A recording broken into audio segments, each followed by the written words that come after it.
kasirapan po pag wala na po tayong menstruation, pakitulong lang kayo sa mga may asawa na ha. Kasi pag wala po tayo ng hindi na tayo niregla, ibig sabihin po, mag-isip na tayo, baka tayo buntis na, ha? Sa may mga asawa na po ito. Importante po sa amin yung pong first trimester ninyo na papunta sa health center, Kasi may mga binibigay po kaming kapita, hindi lang po para sa inyo yun, para din po sa dinadala natin sa ating sinapupunan. May vitamins po kami binibigay sa inyo, Kaya importante po na yung pagbisita tayo ng first trimester, second trimester, and third trimester. Ito po yung kailangan din po may birth plan tayo, Kasi yung iba, importante po ito, kasi wala naman po yung naman na paglabas ay pagsakit ay lalabas na agad ang baby, Kasi nakakalungkot po, pag tinatawag ako, grabe ang takot sa bahay, Sabi na, naglabas na po. Siyempre ako minsan nakakagas ako kasi sa pati ko po, ang hirap po noon, Kasi kung paano po mangyari sa pasyente, kasi ako nag-attende sa pasyente, may mangyari hindi maganda, sino po ba ako sa manon, hindi po ba ako? Kaya po, sa clinical pala po, sinasabi na po namin ito, na dapat po ay may plano tayo sa pag-anak natin, Kasi minsan yung iba, nagsabi na po, naglabas na, wala po naman na ganyan na pagsakit ay naglagsan na, di ba? Yung mga nanay po dito, meron ba nagalat sa inyo na pagsakit lalabas na agad? Meron? Ha? Sino yun? Wala siguro. Lahat po tayo nadaan sa pag-labor. Kaya importante po yung work na natin. Tapos,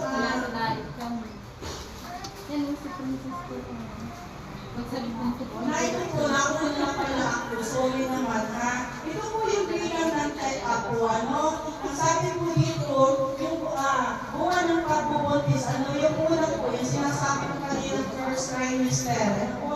Mula pagtigil ng regla hanggang 3 buwan, dapat po makabisita na tayo sa ating health center, Huwag na po rin yung kahirapan yung mga PHW o akuman po, naparahanapin po kayo, Importante po yung first trimester, Yung pangalawa po, mula 4 hanggang 6 na buwan, Yung pangatlo at pang-apat, 2 beses mula 7 hanggang 9 na buwan. Kung napapansin po ninyo, ang ginagawa ko, pag malapit na po siyang manganak, weekly na ang bisita po ninyo, At kung sakali po may makita at hindi normal, dito ba, inalirita po kayo sa doktor natin, o kaya ay sa OB-GYN, Kasi importante po nga yun, Tapos sabi dito, pahalagahan ang prenatal check-up.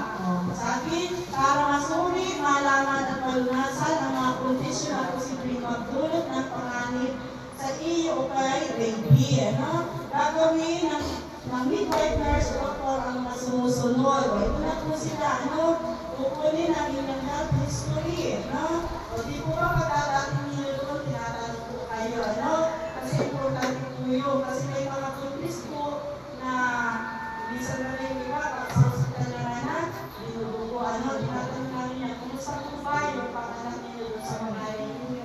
Ano po ba nangyari, Kasi pag hindi po namin tinanong niya, at kayo nagpanak sa health center, baka may karoon po ng problema, mahirap, Dito po ba, binibiti kayo doon, Ayan. Tapos gagawan ka ng mga laboratory test, tulad ng pagsusuri ng dugo, Magre-refer po kami nito dati po na po sa atin dito yung medtech, tuwing Tuesday. Kaya po ngayon ang utol. Kaya ginagawa po kayo ng referral para po sa Paracali. Doon kayo pupunta. Importante po yun kasi naroon po doon sa mga mga anak. Makakita po doon yung Illuminati. Mataas po ba, mababa po ba, normal po ba, Kasi pag mababa po, ang nakulang sa doktor na nagdala natin yung dosage po ng iron. Naintindihan po. Parang hinahanap kaya kayo, ayusin. Importante na kasi po ito.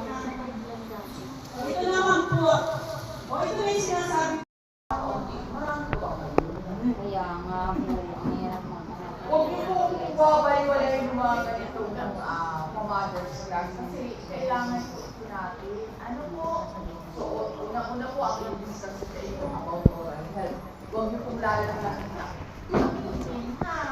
Kasi iba sa matatanda, narinig niyo na siguro yun, sabi ay, pag ang isang babae daw ay nag-ibig, isang ibig ang babae. Yun na nakarinig. Diba?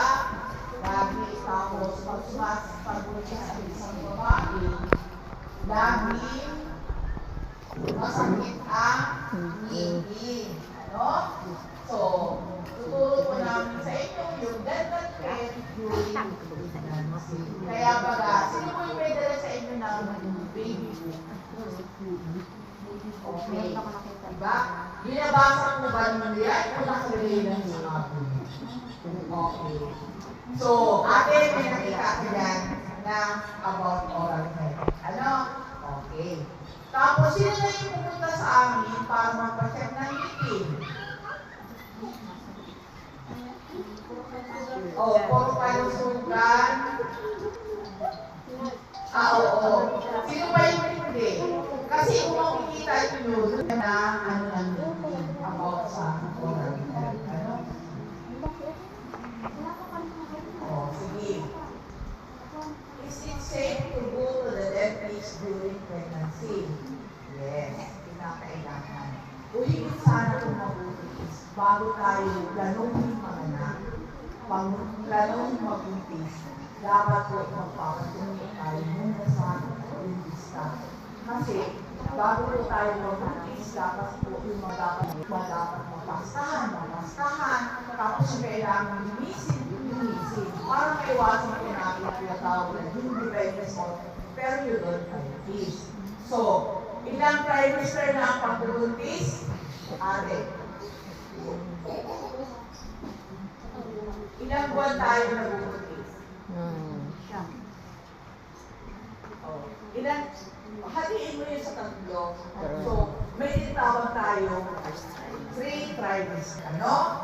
1, 2, 3. First trimester. 4, 5, 6, 7 trimester. 7, 8, 9, third trimester.